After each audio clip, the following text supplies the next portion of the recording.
ഇന്ത്യയിൽ എത്രമാത്രം ആൾക്കാർ ഈ കോവിഡ് മൂലം ആയിരങ്ങൾ പതിനായിരങ്ങൾ ഇന്ത്യയിൽ മരിച്ചു വീഴുമ്പോഴും ഇതിനെ പിടിച്ചു നിർത്തുവാൻ ആർജവമുള്ള നിലപാടുകൾ സ്വീകരിക്കുവാൻ ഇന്ത്യ ഭരിക്കുന്നവർക്ക് കഴിയുന്നില്ല എന്നുള്ളതാണ്.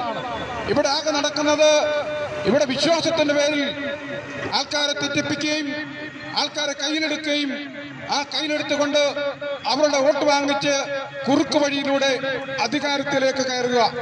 ഇന്ത്യയിൽ തെരഞ്ഞെടുപ്പ് വേളയിലൊക്കെ തന്നെ പറയുന്നത് ഇന്ത്യയിലെ പാവങ്ങളുടെ പട്ടിണി മാറ്റുന്ന പ്രശ്നമല്ല, ഇന്ത്യയിലെ ആദിവാസികളുടെ, ഇന്ത്യയിലെ പിന്നോക്ക സമുദായക്കാരന്റെ, ഇന്ത്യയിലെ മതന്യൂനപക്ഷങ്ങളുടെ, ഇന്ത്യയിലെ ഒരു നേരത്തിന് ആഹാരം കഴിക്കുവാനില്ലാത്ത ഇന്ത്യയിലെ ദുർബല ജനവിഭാഗങ്ങളുടെ അവരുടെ പ്രശ്നമല്ല, അവരുടെ ദാരിദ്ര്യം പരിഹരിക്കുന്ന പ്രശ്നമല്ല. ഇന്ത്യയിലെ ബി ജെ പി പറയുന്നത് രാമജന്മഭൂമിയാണ്. രാമജന്മഭൂമിയിൽ അവിടെ ക്ഷേത്രം പണിഞ്ഞാൽ ഇന്ത്യയുടെ മുഴുവൻ പ്രശ്നവും തീരും എന്നുള്ള നിലയിലാണ് പലപ്പോഴും ചർച്ചകൾ, അവരുടെ പ്രചരണങ്ങൾ ആ നിലയിലാണ് വരുന്നത്. എന്ന് വെച്ചാൽ ഇന്ത്യ നേരിടുന്ന പ്രശ്നങ്ങളെ അഡ്രസ് ചെയ്യുവാൻ ഇപ്പോഴും ഈ പാർട്ടി മുന്നോട്ട് വരുന്നില്ല എന്നുള്ളതാണ് നാം മനസ്സിലാക്കേണ്ടത്.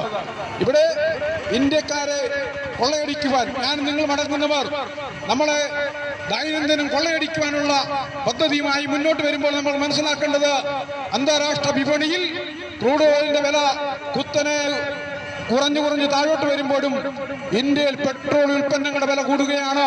എന്താണ്? ജനങ്ങളെ കൊള്ളയടിച്ചുകൊണ്ട് ടാക്സ് ആണെന്ന് പറഞ്ഞ് വാങ്ങിച്ച് ജനങ്ങളെ കൊള്ളയടിക്കുകയാണ്. ഇവിടെ ഓരോ ദിവസവും പെട്രോളിന്റെയും ഡീസലിന്റെയും വില കൂടിക്കൊണ്ടിരിക്കുന്നു. യാതൊരു നിയന്ത്രണമില്ലാതെ ഇങ്ങനെ ജനങ്ങളെ കൊള്ളയടിക്കുന്നു. അതേ സമയത്ത് ഏതൊക്കെ മേഖലയുണ്ടോ ആ മേഖലയിലൊക്കെ സ്വകാര്യവൽക്കരണം കൊണ്ടുവരുന്നു. ഇന്ത്യയുടെ റെയിൽവേ, നമ്മുടെ രാജ്യത്തിന്റെ വിമാനത്താവളങ്ങൾ, ഇന്ത്യയുടെ ട്രെയിൻ, ഇന്ത്യയിലെ പൊതുമേഖലാ സ്ഥാപനങ്ങൾ, ബാൽക്കോ, LIC, നിരവധി പൊതുമേഖലാ സ്ഥാപനങ്ങളൊക്കെ തന്നെയും ഈ നിലയിൽ ഈ തീരെഴുതുന്നു. അദാനിക്കും അംബാനിക്കും തീരെഴുതുകയാണ്. ആ തീരെഴുതി കൊടുക്കുമ്പോൾ കിട്ടുന്ന കമ്മീഷൻ വാങ്ങിച്ചുകൊണ്ടാണ് ഇത്തരം രാജ്യവിരുദ്ധമായ നിലപാടുകൾ സ്വീകരിച്ചുകൊണ്ട്, ജനാധിപത്യ വിരുദ്ധമായ നിലപാടുകൾ സ്വീകരിച്ചുകൊണ്ട് ഈ രാജ്യത്ത് രാഷ്ട്രീയ പ്രവർത്തനം എന്ന് പറഞ്ഞുകൊണ്ടും ഭരണമെന്ന് പറഞ്ഞുകൊണ്ടും മുന്നോട്ട് വരുന്നത്. തീർച്ചയായും ദേശീയ തലത്തിൽ BJP ചേർത്തുകൊണ്ട് ഈ രാജ്യത്ത് ജനാധിപത്യം കൊണ്ടുവരുന്നതിന് വേണ്ടിയിട്ട്, ജനാധിപത്യ മൂല്യങ്ങളെ സ്ഥാപിക്കുന്നതിന് വേണ്ടിയിട്ട്, ജനാധിപത്യ ആശയങ്ങളടങ്ങിയ ഭരണ നിർവഹണം ഈ രാജ്യത്ത് അനുസ്യൂതമായി തുടരുന്നതിന് വേണ്ടിയിട്ടുള്ള പോരാട്ടങ്ങൾ, പ്രവർത്തനങ്ങൾ നമ്മുടെ രാജ്യത്ത് എല്ലാ ജനങ്ങളുടെയും ഭാഗത്തു നിന്നുണ്ടാവേണ്ടതാണ്. ആ നിലയിൽ ഇവിടെ മതത്തെ മുൻനിർത്തിക്കൊണ്ട് ഒരു രാഷ്ട്രമായി ഇന്ത്യയെ മാറ്റുന്നതിനുള്ള മുന്നൊരുക്കം നടത്തുന്ന BJP ചെറുക്കേണ്ടത് ഈ രാജ്യത്തെ ജനാധിപത്യത്തെ സ്നേഹിക്കുന്നവർ, മനുഷ്യനെ സ്നേഹിക്കുന്നവരുടെ അവരുടെ ബാധ്യതയാണെന്നുള്ള കാര്യം ഞാൻ ഓർമ്മിപ്പിക്കുകയാണ്. നമുക്കറിയാം, ഇന്ത്യയിൽ ഈ നിലയിൽ BJP ഒരു വശത്ത് ജനങ്ങളെ കബളിപ്പിച്ചുകൊണ്ടിരിക്കുമ്പോൾ നമ്മുടെ കേരളത്തിലെ വിപ്ലവ പാർട്ടികൾ ഇവിടുത്തെ അടിസ്ഥാന ജനതയെ കബളിപ്പിക്കാനുള്ള മുന്നൊരുക്കങ്ങൾ നടത്തിക്കൊണ്ടിരിക്കുകയാണ്. കേരളത്തിൽ ഇടതുപക്ഷക്കാർ, നമുക്കറിയാം, ഇവിടെ ഇടതുപക്ഷം വന്നാൽ അവർ പറയുന്നത് അടിസ്ഥാന ജനങ്ങളുടെ എല്ലാ പ്രശ്നങ്ങളും പരിഹരിക്കുവാൻ ഞങ്ങൾക്ക് മാത്രമേ കഴിയൂ എന്ന് പറഞ്ഞുകൊണ്ടാണ് പലപ്പോഴും അവർ അധികാരത്തിൽ വരുന്നത്. പക്ഷേ പലപ്പോഴും കാണുന്നത് അടിസ്ഥാന ജനവിഭാഗങ്ങളുടെ അവരുടെ സാമൂഹികവും രാഷ്ട്രീയവുമോ വിദ്യാഭ്യാസപരമായ അവർ മുന്നോട്ട് വരുന്നതിനെ ചെറുത്തു തോൽപ്പിക്കുവാനും അവരെ പിന്നോട്ട് വായിപ്പിക്കുന്ന നയങ്ങളാണ് ഓരോ നിമിഷവും ഇടതുപക്ഷ പാർട്ടികളും അവരുടെ ഗവൺമെന്റും കേരളത്തിൽ നടത്തിക്കൊണ്ടിരിക്കുന്നത്. ഏറ്റവും അവസാനമായി നമുക്കറിയാം, സാമ്പത്തിക സംവരണം കേരളത്തിൽ കൊണ്ടുവരുന്നു. എന്താണ് സാമ്പത്തിക സംവരണത്തിന്റെ മാനദണ്ഡം? മുന്നോക്ക വിഭാഗങ്ങളിലെ സാമ്പത്തികമായി പിന്നോക്കം നിൽക്കുന്നവർക്ക് ഇവിടെ സർക്കാർ ജോലികളിൽ, അതേപോലെ വിദ്യാഭ്യാസ അവസരങ്ങൾ കൊടുക്കുന്ന ഒരു സംവരണം. എന്താണ്? കേരളത്തിലെ സാമ്പത്തികമായി പിന്നോക്കം നിൽക്കുന്ന മുന്നോക്കക്കാർക്ക് കൊടുക്കുന്ന ഒരു ആനുകൂല്യം എന്നുള്ള നിലയിലാണ് സർക്കാർ ഇതിനെ പറയുന്നത്. പക്ഷേ ഈ സാമ്പത്തിക സംവരണത്തിന് അർഹതയുള്ളവരുടെ അവരുടെ മാനദണ്ഡങ്ങൾ, സർക്കാർ മുന്നോട്ട് വെക്കുന്ന മാനദണ്ഡങ്ങൾ പരിശോധിക്കുമ്പോൾ നമ്മൾ ഞെട്ടും. കോർപ്പറേഷനിൽ അരയേക്കർ ഭൂമിയുള്ളവർക്കും ഈ സാമ്പത്തിക സംവരണത്തിൽ ദാരിദ്ര്യം അനുഭവിക്കുന്നവർക്ക് കിട്ടേണ്ട ഈ സാമ്പത്തിക സംവരണത്തിന് അർഹതയുണ്ട് എന്നുള്ളതാണ്. നഗരസഭയിൽ 75 സെന്റ്, അതായത് 3/4 ഏക്കർ,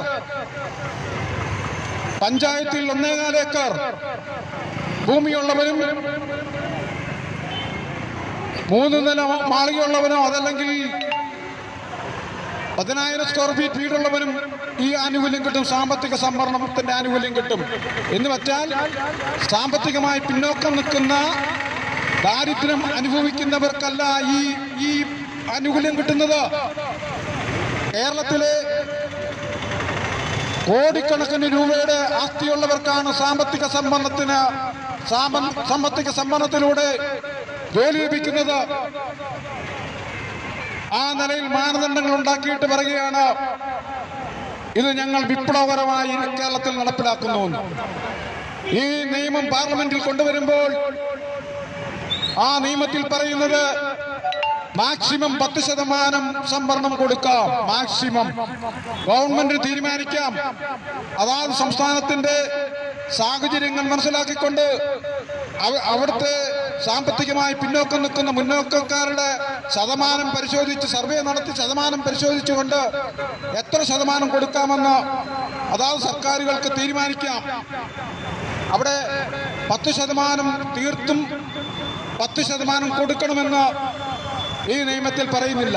പക്ഷെ കേരളത്തിൽ മാക്സിമം കൊടുക്കുകയാണ്. ഇത് കൊടുക്കുന്നതിന് മുമ്പേ മുന്നോക്ക വിഭാഗങ്ങളുടെ സർവേ നടത്തിയില്ല. മുന്നോക്ക വിഭാഗങ്ങളുടെ ദാരിദ്ര്യം അനുഭവിക്കുന്നവർ എത്ര ശതമാനം ഉണ്ടോ എന്ന് മനസ്സിലാക്കിയിട്ടില്ല. ഇത് മാത്രമല്ല, നമ്മൾ മനസ്സിലാക്കേണ്ട ഇന്ത്യൻ ഭരണഘടന, ആ ഭരണഘടനയിൽ പറയുന്ന സംവരണത്തിന്റെ മാനദണ്ഡങ്ങൾ, ആ സംവരണത്തിന്റെ മാനദണ്ഡം എന്ന് പറയുന്നത് അത് സമ്പത്തല്ല, ആ ദാരിദ്ര്യം പരിഹരിക്കാനുള്ള മാർഗമല്ല സംവരണം. സാമൂഹ്യമായും വിദ്യാഭ്യാസപരമായും ഇന്നലകളിൽ രാജ്യത്ത് പിന്നോക്കം പോയവരെ മുന്നോക്കം കൊണ്ടുവരുന്നതിന് വേണ്ടിയിട്ടുള്ള ഒരു കൈത്താങ് മാത്രമാണ് സംവരണം. ആ നിലയിൽ സംവരണത്തെ നിർവചിക്കുമ്പോൾ ആ സംവരണ മാനദണ്ഡങ്ങളെ അട്ടിമറിച്ചുകൊണ്ട് കേന്ദ്ര സർക്കാർ ഒരു നിയമം കൊണ്ടുവരുമ്പോൾ ആ നിയമം അപ്പാടെ നടപ്പിലാക്കുവാൻ കേരളത്തിലെ ഇടതുപക്ഷ സർക്കാർ മുന്നോട്ട് വരുമ്പോൾ തീർച്ചയായും മനസ്സിലാക്കേണ്ടത് ഇവിടെ മാർക്സിസമല്ല, ഈ മാർക്സിസത്തിലൂടെ നടപ്പിലാക്കുന്നത് മനുഷ്യമാണ് നമ്മുടെ നാട്ടിൽ നടപ്പിലാക്കുന്നത്. എന്തുകൊണ്ട് ഞാൻ ചോദിക്കുന്നു, നമ്മുടെ കൊച്ചു കേരളത്തിൽ 140 നിയമസഭാ മണ്ഡലങ്ങളുണ്ടല്ലോ.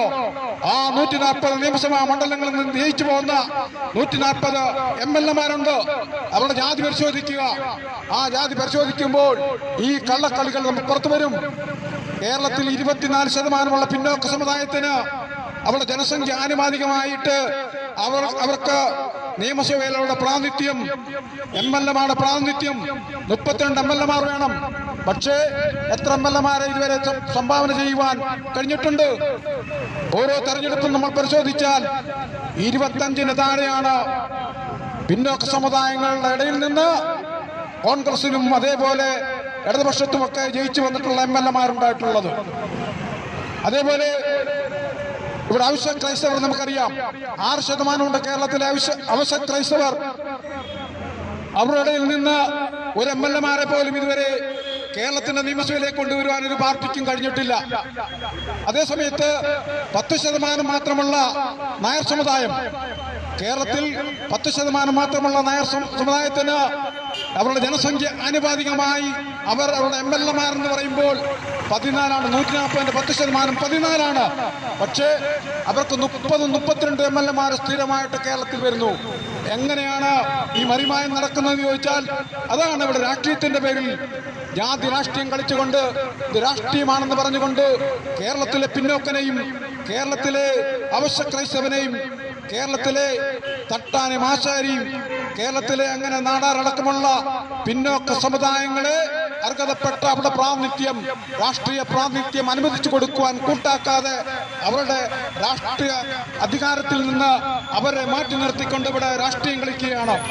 അങ്ങനെ രാഷ്ട്രീയം കളിക്കുന്നവരാണ് കേരളത്തിൽ. ഇവിടെ ജനാധിപത്യം ഞങ്ങളാണ്, ജനാധിപത്യത്തിന്റെ വക്താക്കൾ ഞങ്ങളാണെന്ന് പറയുന്നു. ഇവിടെയാണ് ഈ കാപട്യങ്ങൾ നമ്മൾ തിരിച്ചറിയണം. ഇടതുപക്ഷ സർക്കാർ കൊണ്ടുവന്ന മുന്നോക്ക വിഭാഗങ്ങളുടെ ആൾക്കാർക്ക് വേണ്ടിയിട്ട് കൊണ്ടുവന്ന വീട് മെയിൻ്റനൻസ് ചെയ്യാൻ കൊണ്ടുവന്നിട്ടുള്ള ഒരു പ്രത്യേക പാക്കേജ് എങ്ങനെയാണ് നമുക്കറിയാം. നമ്മുടെ നാട്ടില് ഇപ്പോൾ ആദിവാസിയായാലും പട്ടികാധിക്കാരനായാലും പിന്നോക്കക്കാരനായാലും അവർക്ക് വീട് വെക്കുന്നത് കേവലം 4 ലക്ഷം രൂപ മാത്രമാണ്. ആ 4 ലക്ഷം രൂപ കൊണ്ട് ഒരു വീട് പൂർത്തീകരിച്ചോണം. അതേസമയത്ത് അഗ്രഹാരങ്ങൾ അതിന്റെ അറ്റകുറ്റപ്പണി ചെയ്യുന്നതിന് വേണ്ടിയിട്ട് 10 ലക്ഷം രൂപയാണ് ഇടതുപക്ഷ സർക്കാർ അനുവദിച്ചത്. എങ്ങനെയാണ് അപ്പോൾ മുന്നോക്ക വിഭാഗങ്ങളുടെ വീട് മെയിൻ്റനൻസ് ചെയ്യുന്നതിന് 10 ലക്ഷം അനുവദിക്കുമ്പോൾ ഇവിടെ പിന്നോക്ക വിഭാഗങ്ങൾക്ക് വീട് പുതുതായി നിർമ്മിക്കുന്നതിന് 4 ലക്ഷം രൂപ മാത്രമേ അനുവദിക്കുന്നുള്ളൂ? എന്താണ് വിവേചനം? ഇതിനാണോ വിപ്ലവം എന്ന് പറയുന്നത്? കേരളത്തിലെ ഈ നിലയിൽ ആൾക്കാരെ പൊട്ടം കളിപ്പിക്കുന്ന നയങ്ങളുമായി മുന്നോട്ട് വരുമ്പോൾ തീർച്ചയായും ഇത് തിരിച്ചറിഞ്ഞുകൊണ്ട് ഒരു ബദൽ രാഷ്ട്രീയം കേരളത്തിൽ ഉയരേണ്ടതുണ്ട്. ആ നിലയിൽ കേരളത്തിലൊരു ബദൽ രാഷ്ട്രീയം ഈ നമ്മുടെ നാട്ടിലെ മുഴുവൻ ആൾക്കാരെയും അഡ്രസ് ചെയ്തുകൊണ്ട്, ജനാധിപത്യ ഭരണഘടനയെ അഡ്രസ് ചെയ്തുകൊണ്ട്, തുല്യമായ നീതിയും രാജ്യത്ത് നമ്മുടെ നിലനിൽക്കുന്ന ഭരണഘടന വിഭാവന ചെയ്യുന്ന സമത്വവും സ്വാതന്ത്ര്യവും സാഹോദര്യവും അത് നിലനിർത്തിക്കൊണ്ടു പോകുന്ന ഒരു ഭരണം നമ്മുടെ രാജ്യത്തും നമ്മുടെ കേരളത്തിലും വരേണ്ടതുണ്ട്. എങ്കിൽ മാത്രമേ കേരളത്തിലെ വികസനം എന്ന് പറയുന്നത് ഏറ്റവും താഴെത്തട്ടിലേക്ക് എത്തുകയും, ഇവിടെ പലപ്പോഴും വികസനം എന്ന് പറയുന്നത് നമ്മുടെ നാട്ടിലെ സമ്പന്നരുടെ അവരുടെ അമ്പരചുംബികളായ അവർ വെക്കുന്ന മണിസൗകര്യങ്ങൾ ചൂണ്ടിക്കാണിച്ച് അവരുടെ മാറ്റങ്ങൾ ചൂണ്ടിക്കാണിച്ചാണ് വികസനത്തെ അടയാളപ്പെടുത്തുന്നത്. ഒരു രാജ്യത്തിന്റെ വികസനം എന്ന് പറയുന്നത് ആ രാജ്യത്തെ ഏറ്റവും അടിത്തട്ടിൽ ജീവിക്കുന്നവരുടെ സാമൂഹ്യവും സാമ്പത്തികമായ വിദ്യാഭ്യാസപരമായ അവരുടെ മാറ്റത്തെയാണ് സൂചിപ്പിക്കുന്നത് വികസനം എന്ന് പറയുന്നത്. ഇവിടെ പലപ്പോഴും വികസനത്തിന്റെ വരുമ്പോൾ ഇവിടെ ഈ രാജ്യത്തെ 99% വരുന്ന ആൾക്കാരെയും അഡ്രസ് ചെയ്യുവാൻ കഴിയുന്നില്ല വികസനത്തിൽ. ആ നിലയിലേക്ക് വികസനത്തെ കാര്യത്തിൽ വിവേചനങ്ങൾ കൊണ്ടുവരുന്ന പുത്തൻ രാഷ്ട്രീയ നയങ്ങളുമായി പോകുന്ന എല്ലാ രാഷ്ട്രീയ പാർട്ടികളെയും തിരിച്ചറിയേണ്ടതുണ്ട്, അവരുടെ നയങ്ങൾ തിരിച്ചറിയേണ്ടതുണ്ട്. അതുകൊണ്ട് കേരളത്തിൽ തീർച്ചയായും നമുക്കറിയാം, ഇന്നലകളിൽ ഈ രാജ്യത്ത് ജാതി മത വ്യത്യാസങ്ങളില്ലാതെ നമ്മുടെ കൊച്ചു കേരളത്തിൽ പോലും വലിയ ജനകീയ മുന്നേറ്റങ്ങളും ജനകീയ പോരാട്ടങ്ങൾക്കും സാക്ഷ്യം വഹിച്ച മണ്ണാണ് കേരളം. നാരായണ ഗുരുവിന്റെയും അതേപോലെ അയ്യങ്കാളിയും അതേപോലെ പട്ടൂരിനും അതേപോലെ കണ്ണൻകുമാറിനും അതേപോലെ നിരവധി വർക്കല എസ് കെ രാഘവനടങ്ങുന്ന തലക്കൽ ചന്തു അടങ്ങുന്ന നിരവധി സാമൂഹ്യ നവോത്ഥാന പോരാളികൾ ഈ മണ്ണിൽ നിന്നുകൊണ്ട് വിപ്ലവത്തിന് വേണ്ടിയിട്ട്, സമത്വത്തിന് വേണ്ടി, സ്വാതന്ത്ര്യത്തിന് വേണ്ടിയിട്ട് പോരാട്ടം നടത്തി. ഇന്ന് ആ പോരാട്ടങ്ങളെയൊക്കെ പിന്നോട്ടടിക്കുന്ന നിലപാടുകളുമായി മുഖ്യധാര രാഷ്ട്രീയ പാർട്ടികൾ മുന്നോട്ട് വരുമ്പോൾ അവരുടെ നയങ്ങളെ തിരിച്ചറിയുവാൻ, ആ നയങ്ങളെ ചെറുക്കുവാൻ, ആ നയങ്ങൾക്കെതിരെ ബദൽ രാഷ്ട്രീയം ഉയർത്തുവാൻ കേരളത്തിൽ നിന്ന് തീർച്ചയായും അംബേദ്കർ പാർട്ടി ഓഫ് ഇന്ത്യ അതിന് നന്ദി കുറിക്കപ്പെടുകയാണ്.